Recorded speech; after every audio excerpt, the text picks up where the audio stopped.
بسم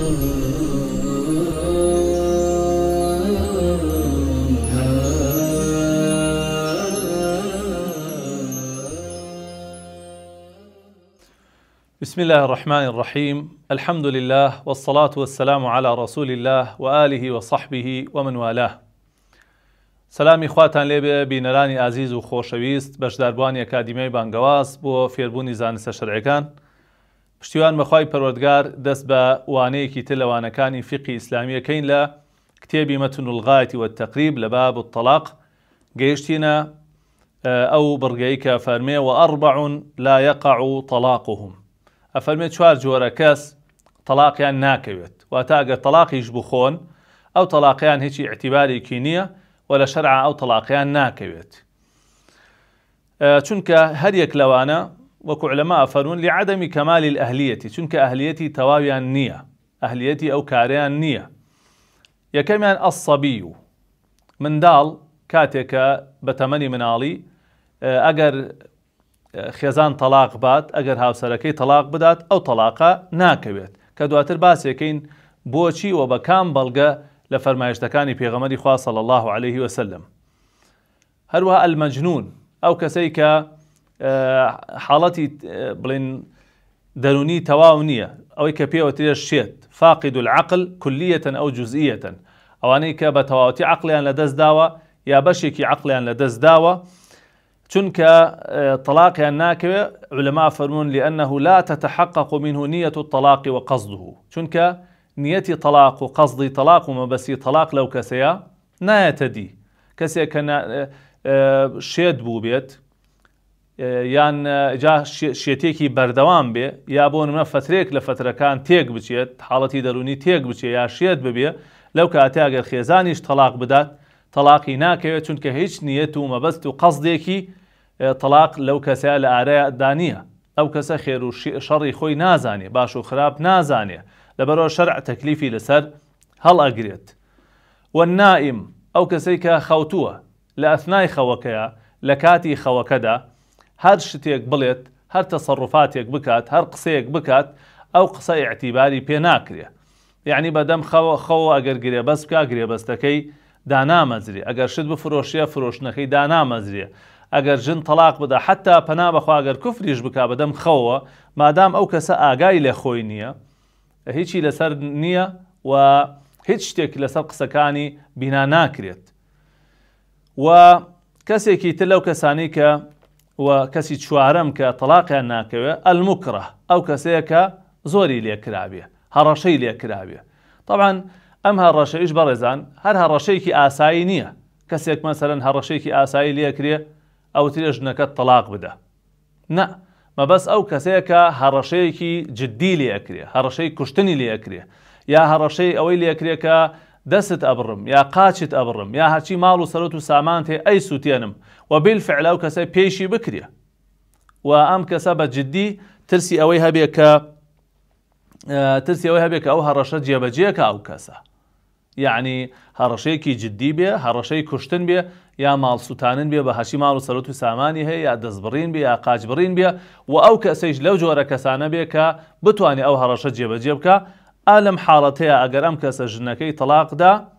ئەوە تەلاقی ناکەوێت، مادام ئەوە هەڕەشەیەکی زۆری لەسەر بووە.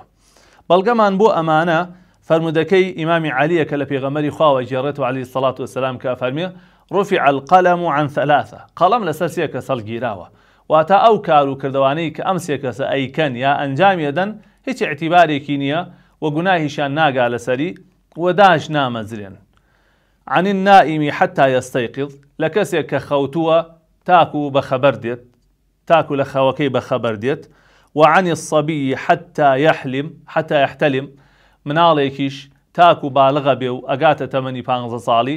لە تەمەنی مناڵیە ممەیەز بێ یا غەیر ممەیەز بێ، جمهوری عولەما فەرمون هیچ شتێک هیچ تەسەڕوفاتێکی لێدا نامەزرێ، وەگەر خێزان تەلاق بدا تەلاقی ناکەوێت. وعن المجنون حتى يعقل، شێتێکیش یان کەسێک ئەوانی کە دەرونیان تەواو نییە هەتاکو چاکە بنەوە.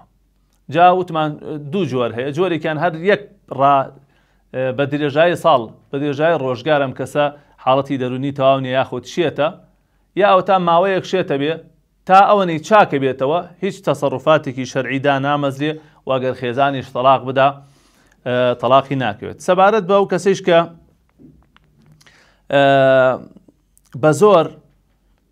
ژنی پێ تەلاقە دێ، پێغەمبەری خوا فەرموویەتی صلی الله عليه وسلم لا طلاق ولا عتاق في غلاق.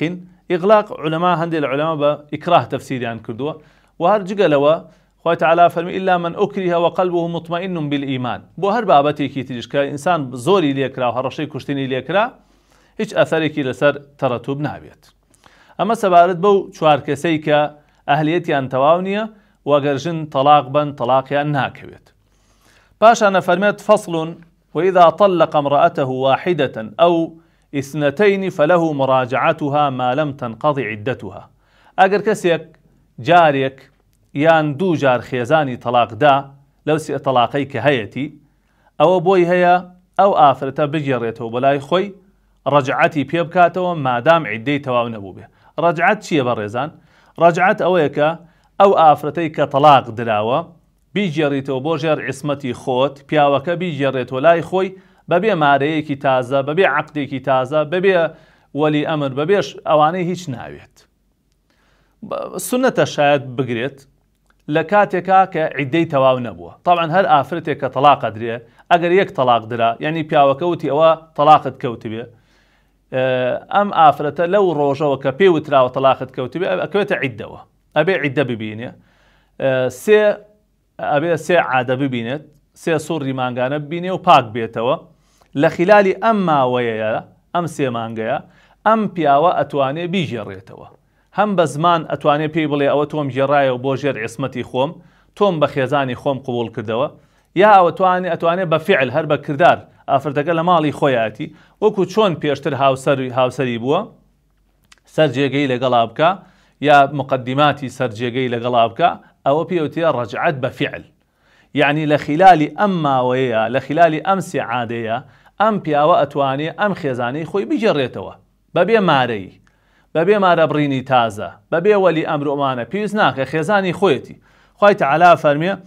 وبعولتهن أحق بردهن في ذلك إن أرادوا إصلاحا. ئەفەرمێ مێردەکانیان لە پێشتر و شایستەترن بەوەی کە بگەڕێنەوە بۆ لایەن ئەگەر مەبەستیان بێ چارەسەری کێشەکانیان بکەن. کەواتە حاڵەتی یەکەم ئەگەر یەک تەلاقی دابوو هەر ئەتوانێ بیگێڕێتەوە، ئەگەر دوو تەلاقی دابوو هەر ئەتوانێ بیگێڕێتەوە مادەم عیدەتی ئەو ئافرەتە عیدەی تەواو نەبوو بێ، چونکە لە عیسمەتی ئەو پیاوە بە تەواوەتی دەرنەچووە، هێشتا هەر خێزانێتی، حتا ئەگەر بشمێرێ لەو ماوەیە میراتی لێگرێ، میرات لە یەکتری ئەگرن. فإن انقضت عدتها حل له نكاحها بعقد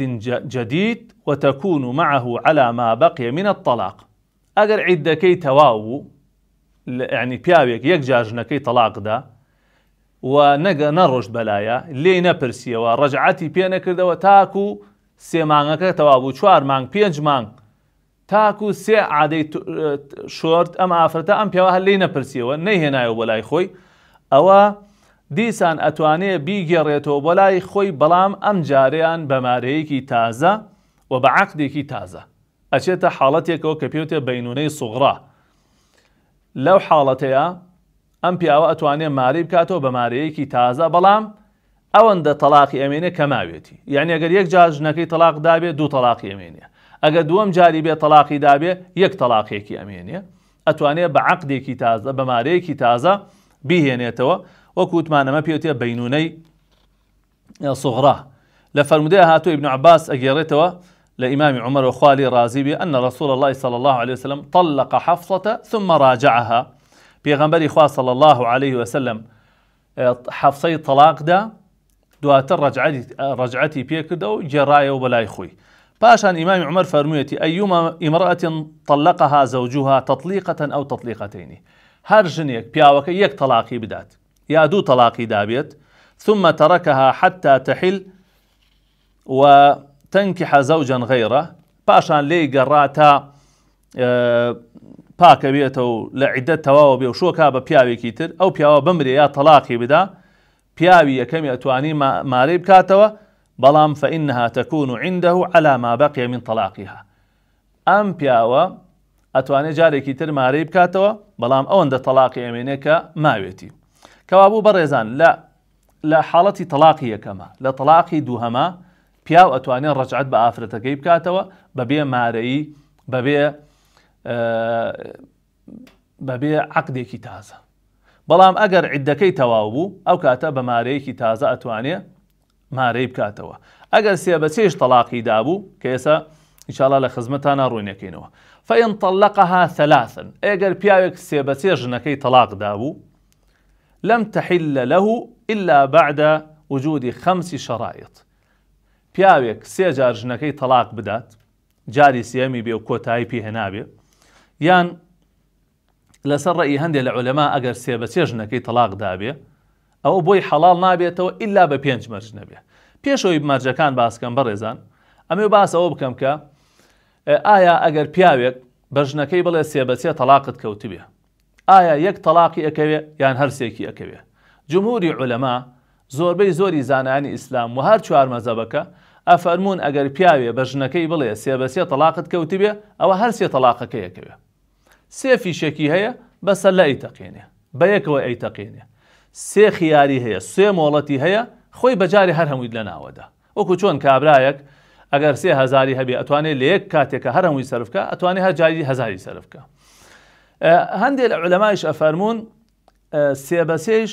هەر ئیعتیباری یەک تەلاقی بۆ کرێ و هەندێک لە مەحاکیم و لیجانی فتوا لەم سەردەمەیە سێ بە سێش ئیعتیباری یەک تەلاقی بۆکەن چونکە بەڕاستی ڕێژەی تەلاق کەوتن ئەو کاتە یەکجار زۆرە بێ لە کۆمەلگاکانە بەهەرحاڵ ئەگەر پیاوێک سێ بە چێ ژنەکەی تەلاقدا بۆی حەڵال نابێتەوە چیتر ئەبێتە بەینونەی کوبڕا ئیلا مەگەر 5 مەرج بێتە دی ئەبێ لەم پیاوەی یەکەم عیددەی تەواو ببێ دوایی شوب کاتە پیاوێکی تر ئەو پیاوە بیگوازێتەوە و دخوله بها و ئیصابەتها ئەو پیاوە بیگوازێتەوە سەرجێگەی لەگەڵا بکە و بەینونەتها منه ئەو پیاوە اینجا ئەو پیاوە تەلاقی بدا یا ئەو پیاوە بمرێ و لەویش عیددەی تەواو ببێ اینجا جارێکی تر ئەتوانێ مارەی بکاتەوە خوای تەعالا فەرمێ فإن طلقها فلا تحل له من بعد حتى تنكح زوجا غيره ئەگەر پیاوێ سێ بە چێ ژنەکەی تەلاقدا ئەم ژنە بۆ ئەم ئافرەتە حەڵال نابێتەوە و ئەم پیاوە ناتوانێ بیهێنێتەوە ئیلا مەگەر ئەم ئافرەتە لەم پیاوە یەکەم عیددەی تەواو ببێ شوبکا بە پیاوێکی تر بە حوسن و ڕەزای خۆی بەبێ ئیتیفاقی پێشووتر لەگەڵ پیاوەکەی یەکەمە شوبکاتە پیاوێکی تر لەو پیاوەیش ئەو پیاوە چوبێتە لای سەر جێگەی لەگەڵا ئەنجام دابێ و ئەو پیاوە یا وەفاتی کردبێ یا تەلاقی دابێ و عیددەی لەو پیاوەیش تەواو بوو بێ ئینجا ئەم پیاوەی یەکەم ئەتوانێ مارەی بکاتەوە خوا فەرمێ حتى تنكح زوجا غيره بەڵام ئەوەی کە لە هەندێک لە شوێنان ئەبیسترێ لەوەی کە شتێکە کرێ بە ناوی مارە بەجاشەوە ئافرەتێک تەلاق دراوە سێ بە سێ هیچ مەجالێکی تیان نەماوە مەجای چارەسەرکردن نەماوە کەسێک ئەچێ بۆ ڕۆژێک یا بۆ 2 ڕۆژ یا بۆ شەوێک لە کەسێکی مارە ئەکات بەیانی بەو مەرجەی بەیانی تەلاقی بداتەوە بۆ ئەوی لە پیاوی یەکەم حەڵال بێتەوە ئەمە کارێکی زۆر قێزەوەنە و ڕەوشتێکی زۆر ناشرینە ئەنجامەدێ بەڕێزان یەکەم ئەم ئافرەتە لە پیاوی یەکەم عیددەی تەواو نەبووە دووهەم ئەمە بۆ کاتی مارەی کردووە نیکاح نابێ بۆ کاتی بێ ئەمجا لە پیاوی دووهەم دیسان عیددەی تەواو نابێ بۆیە پێغەمبەری خوا صلی الله علیه و سلم ئەوەنە ئەم کاری بەلاوە قێزەونە ناوی ناوە التەیس المستعار ئەو کەسەی ئەو ئیشاکە ناوی ناوە بە تەگەی بەکرێگیراو ئەفەرمێ ئەلا ئوخبیڕکم بالتەیس المستعار ئایا پێتان بڵێم تەگەی بەکرێگیراو نێرینەی بزن تەگەی بەکرێگیراو کێیە قالوا بەلا یا رسول الله وتەنێ بەڵێ پێغەمبەری خوا فەرمووی هو المحلل ئەو کەسەیە ئەچێ بە حسابی خۆی ئافرەتێک لە پیاوێکی تر حەڵاڵەکاتەوە ئەڕۆ ئافرەتێ ماراکە بۆ شەوێ بۆ 2 شەو دوای تەلاقی داتەوە بۆی بۆ پیاوی یەکەمی حەڵال بێتەوە لعن الله المحلل والمحلل له لعنەتی خوا لەو پیاوە بێ کە ئەوی شاکە و ئەو کەسەیشی کە بۆی کراوە ئەمە کارێکی زۆر قێزەونە زۆر ناشرینە ئەوەی کە لە کوردەواری خۆمانە پێوترێ مارە بەجاش ئەمە بە کورتی بەڕێزان طبعا بابەتی تەلاق بابەتێکی بەرفراوانە و قسەی تر زۆر هەڵەگرێ بەڵام ئەم مەتنە بە کورتیە ئێمەش هەروە بە کورتی لە خزمەتانە ڕوونیەکەینەوە. ئەفەرمێ فەصلێکی تر وإذا حلف أن لا يطأ زوجته مطلقا ئەگەر پیاوێک سوێنی خوات کە بە هیچ جۆرێک هەتا مردن جارێکی تر لەگەڵ خێزانە سەرجێگەی نەکە ئەو مدة تزيد على 4 أشهر یا ماوەیەک زیاتر لە 4 مانگ يعني زیاتر لە 4 مانگ لەگەڵ خێزانە کۆنە بێتەوە فهو مولین ئەوە چێتە خانەی ئیلاءەوە ئەو کەسا بێ بە حکمی ئیلائی بەسەرا جێبەجێکرد. ئیلا چییە؟ ئیلا ئەوەیە کابرایەک سوێنەخوا کە ئیتر لەگەڵ خێزانە سەرجێگەی نەکە قەت هەتایە یان زیاتر لە 4 مانگ بە مەبەستیەوەی زیانی پێ بگەێنێ زەرەرێکی لێ بدە یا بۆ غەڕەزێک کە شەرعی نەبێ ئەمە پێوتێ ئیلا ئەمە لە شەرعا حرامە قەدەغە کراوە ئەگەر پیاوێک سوێنی خوارد کە بە هیچ جۆرە لەگەڵ خێزانە سەرجێگەی نەکە یا زیاتر لە 4 مانگ ئەو کاتە ويؤجل له إن سألت ذلك 4 أشهر أو كاتا أجر آفرتك داوای کرد کە ئەم زەرەر و زیانەی لێ هەڵبژیرێ و ئەم کارە ڕاست بکرێتەوە ئەوە ماوەی بۆ دائەنرێ لە دوای يعني هەتا 4 مانگ ئەگەر لە خلالی ئەو 4 مانگەیە ثم يخير بين الفيئة والتكفير أو الطلاق لە خلالی ئەم 4 مانگەیە ئەگەر لە دوای ئەم 4 مانگەوە يعني حدی ئەکتەری 4 مانگە یاوە تا کابرا بێ بگەڕێتەوە و لەگەڵ خێزانیا يعني سەرجێگەی بکات و پەشیمان بێتەوە و ئەو کاتە کەفارەتی سوێنەکەیدا یا ئەوەتانە ئەبێ تەلاقی بدات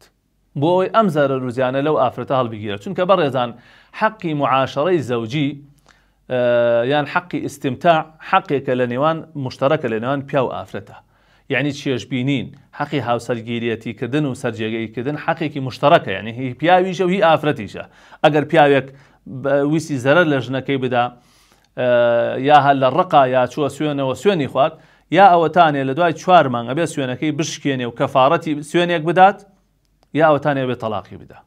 پێغەمبەری خوا فەرمێ صلى الله عليه وسلم من حلف على يمين فرأى غيرها خيرا منها فليأتي الذي هو خير وليكفر عن يمينه. هەر کەسێ لێوە سوێنێکی خوارد کە شتێک نەکات دوای بینی پێچەوانەکەی خێرە دواتر بینی شتێکی تر بکە خێرە و چاکە ئەوە با بڕە ئەوە بکە کە خێرەکەی و کەفارەتی سوێنەکەی بدا. ئەگەر هەر بەردەوام بوو لەسەری هەر وازی لێ نەهێنا ئەوە حاکم پێی تەلاقەدا فإن امتنع طلق عليه الحاكم ئەگەر هەر بەردەوام بوو سوور بوو لەسەر ئەو کارەی خۆی وازی نەهێنا ئەویست هەر زیان بەو ئافرەتە بگێنێ ئەو کاتە حاکم بۆ ئەوەی کە زەرەر و زیانی لێ دوور بخاتەوە و هیچ ڕێگە چارەیەکی تر نەبوو ئللا بوو تەلاقی بدا ئەو کاتە حاکم پێی تەلاقەدا. طبعا حاکم پێشتر سەرزەنشتێکە ئامۆژگاریەکە ڕێگەی تری لەگەڵا ئەگیرێتە بەر ئەگەر هەر نەگەڕایەوە ئەو کاتە حاکم بە زۆر پێی تەلاقەدا بۆ ئەوەی کە زەرەر و زیان لە ئەو ئافرەتە بەدوور بێت. خوای تەعالا لە سوورەتی ئەلموجادیلە ئاەتی 2 ئەمە باسەکات عفوا لە سوورەتی بەقەرە آياتي 226 227 باسي أماكا للذين يؤلون من نسائهم تربص 4 أشهر تنات 4 مانگ بويان هي فإن فاؤوا يا وتا أبي بقرينوا كاو كاتا خواي قورا لي بردو لي خوشبوا فإن الله غفور رحيم أقريش هر بردوام بون لسر أو كارا وإن عزموا الطلاق فإن الله سميع عليم أقر هر بردوام يشبون أو كاتا خواي تعالى أو كاتا طلاق دلين وخواي تعالىش بيسرو زانايا. ئەمە تا ئێرە بەس بێ خۆشەویستانم قوتابیانی بەڕێز بەشداربووان ئازیزان لە ئەڵلقەیەکی ترە لەوانەیەک لەوانەکانی ترە پشتیوان بخوای پەروەردگار باسی ظیهارەکەین تا ئەوانەیە و تا جارێکی تر بە خزمەتتان دەگەم و بەخوای گەورە و مێرەبانتان دەسپێرم وصلى الله على نبينا محمد وآله وصحبه وسلم أجمعين والسلام عليكم ورحمة الله وبركاته.